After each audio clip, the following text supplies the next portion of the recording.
আজকে Facebook scroll করতে করতে সত্যিই একটা জিনিস দেখলাম, মনটা কেন জানি খুব খারাপ হয়ে গেল।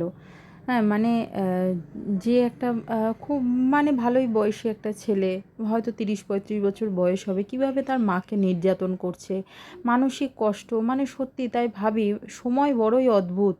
সময় যখন মানুষের থাকে বা রক্তের জোর থাকে, সত্যিই মানুষে কত কথা বলতে পারে গায়ের জোরে, কত রকম কত কিছু করতে পারে।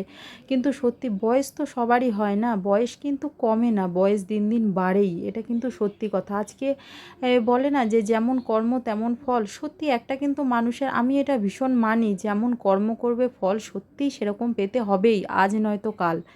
আর মানে আমার শাশুড়ি মাও সঙ্গে, আমি ওটা দেখে তারপর আমার শাশুড়ি মাকে দেখাচ্ছি, মা দেখো সত্যিই তাই। আমার শাশুড়ি মাও বলছে এই শরীর দিয়েই পায়েল আমি কত কিছু করেছি, কিন্তু আজকে দেখো আমরা কিছু করতে পারি না, বা সত্যি হয়তো করার ইচ্ছা থাকলেও উপায় থাকে না। সত্যিই তো তাই, একটা মানুষ কি সারা জীবন সব কিছু করতে পারে?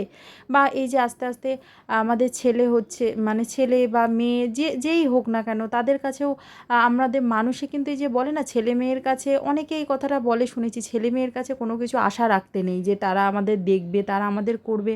কিন্তু আশা কেন রাখবো না, তাই না? আশা তো, আশাতেই তো মানুষ বাঁচে, আমার যেটা মনে হয়, তাই না? আশা কি আমার মেয়ে আমাকে আমার বিপদের সময় দাঁড়াবে, বা আমার মেয়ে আমাকে আমার বিপদে শুধু মুখ ফুটে বলবে মা আমি তো পাশে আছি, এর থেকে বেশি কিছু আর কি চাই, তা না? সত্যিই তাই। আর বাবা মার যখন বয়স হয়, বা বাবা মা বলতে কি, যারা বয়োজ্যেষ্ঠরাই থাকেন, তাদের মানুষের যখন আস্তে আস্তে বয়স হয়, সত্যি তারা যেন বাচ্চা শিশু সুলভ টাইপের হয়ে যায়, তাই না? তাই ভাবি যে মানুষের যখন সময় থাকে, শক্তি থাকে, তখন মানুষে কত কথা বলতে পারে, কত রকমভাবে চলতে পারে। কিন্তু সময় যে বড় অদ্ভুত, সময় কিন্তু সময়কে ঠিক দেখিয়ে দেবে, তুমি যদি সৎ থাকো আর তুমি যদি ভালো থাকো। সত্যি আজকে কেন জানি এই কথাগুলি তোমাদের সঙ্গে শেয়ার করার ইচ্ছা হলো। আজকে ওই যে ফেসবুকের ওই নিউজ ফিডে স্ক্রল করতে করতে রিলসটা দেখে সত্যি খুব খারাপ লাগলো, যে যে বাবা মা এত পয়সা দিয়ে পড়িয়ে মানুষ করে সত্যি মানে বড় করলো, তাদের কাছে মানে তাদেরকে একটু ভালো রাখার দায়িত্ব কর্তব্য কোনোটাই কি মানুষের থাকে না? সত্যি আমি এগুলো ভেবে অবাক হয়ে যাই। যাই হোক, তোমাদের সঙ্গে অনেক কথা বলতে বলতে দেখো আমার সব রান্না বান্না কাজবাজ সব কিছুই হয়ে গেল।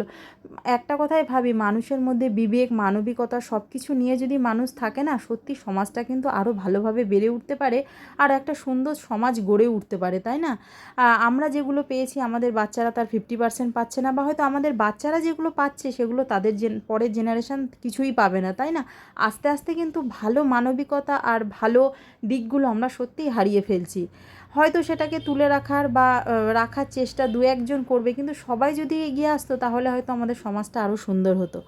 যাই হোক, আজকে আমার দুপুরবেলা দেখো লাঞ্চে ছিল অনেক কিছুই, ছিল উচ্ছে কুমড়ো ভাজা, বেগুন ভাজা, তার সঙ্গে ডাল, আলু পোস্ত, আর ছিল পটল ভর্তা। তো আমার দুপুরের মেনুটা কেমন লাগলো তোমরা অবশ্যই জানিও, আর ভিডিওটা কেমন লাগলো সেটাও জানিও। টাটা, দেখা হচ্ছে পরের ভিডিওতে।